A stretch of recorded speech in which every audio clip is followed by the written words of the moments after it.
बोलिए श्री विष्णु भगवान की जय। जय श्री कृष्णा राधे राधे। श्रावण मास की शुक्ल पक्ष की एकादशी को पुत्रदा एकादशी कहा जाता है, जो पवित्रता एकादशी के नाम से भी जानी जाती है।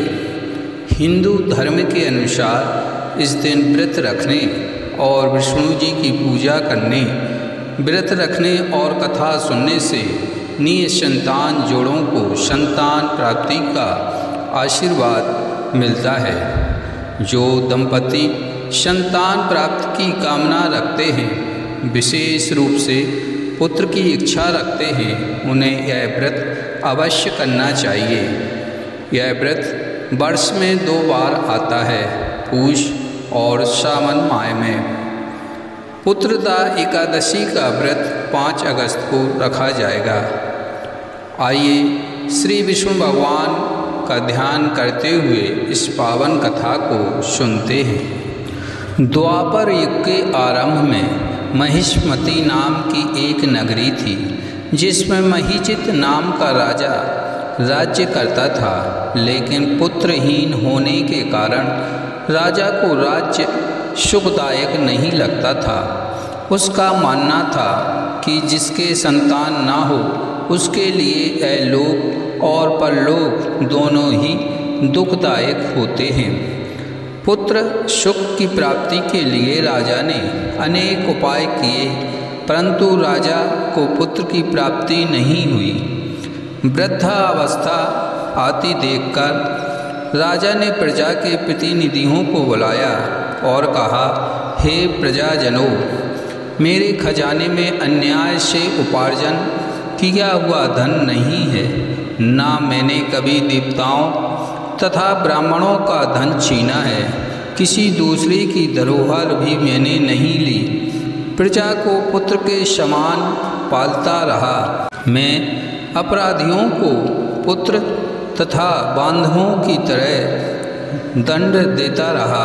कभी किसी से घृणा नहीं की। सबको समान माना है। सज्जनों की सदा पूजा करता हूँ। इस प्रकार धर्मयुक्त राज्य करते हुए भी मेरे पुत्र नहीं हैं, सो मैं अत्यंत दुख पा रहा हूँ। इसका क्या कारण है? राजा महिजित की इस बात को विचारने के लिए मंत्री तथा प्रजा के प्रतिनिधि वन को गए। वहाँ बड़े बड़े ऋषि मुनियों के दर्शन किए। राजा की उत्तम कामना की पूर्ति के लिए किसी श्रेष्ठ तपस्वी मुनि को देखते फिरते रहे।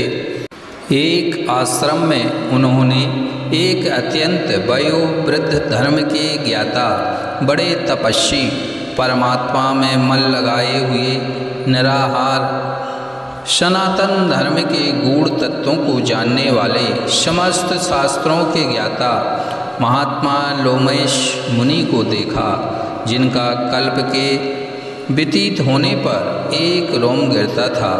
सबने जाकर ऋषि को प्रणाम किया। उन लोगों को देखकर मुनि ने पूछा कि आप लोग किस कारण से आए हैं? निसंदेह मैं आप लोगों का हित करूँगा। मेरा जन्म केवल दूसरों के उपकार के लिए हुआ है, इसमें संदेह मत करो। लोमेश ऋषि के ऐसे वचन सुनकर सब लोग बोले, हे महर्षि, आप हमारी बात जानने में ब्रह्मा से भी अधिक समर्थ हैं, अतः आप हमारे संदेह को दूर कीजिए। महिष्मति पुरी का धर्मात्मा राजा महिजित प्रजा का पुत्र के समान पालन करता है, फिर भी वह पुत्रहीन होने के कारण दुखी है। उन लोगों ने आगे कहा कि हम लोग उसकी प्रजा हैं, अतः उसके दुख से हम भी दुखी हैं। आपके दर्शन से हमें पूर्ण विश्वास है कि हमारा यह संकट अवश्य दूर हो जाएगा, क्योंकि महान पुरुषों के दर्शन मात्र से अनेक कष्ट दूर हो जाते हैं। आप कृपा करके राजा के पुत्र होने का उपाय बताइए। यह बात सुनकर ऋषि ने थोड़ी देर के लिए नेत्र बंद किए और राजा के पूर्व जन्म का वृत्तांत जानकर कहने लगे कि यह राजा पूर्व जन्म में एक निर्धन वैश्य था। निर्धन होने के कारण इसने कई बार बुरे कर्म किए। यह एक गांव से दूसरे गांव व्यापार करने जाया करता था।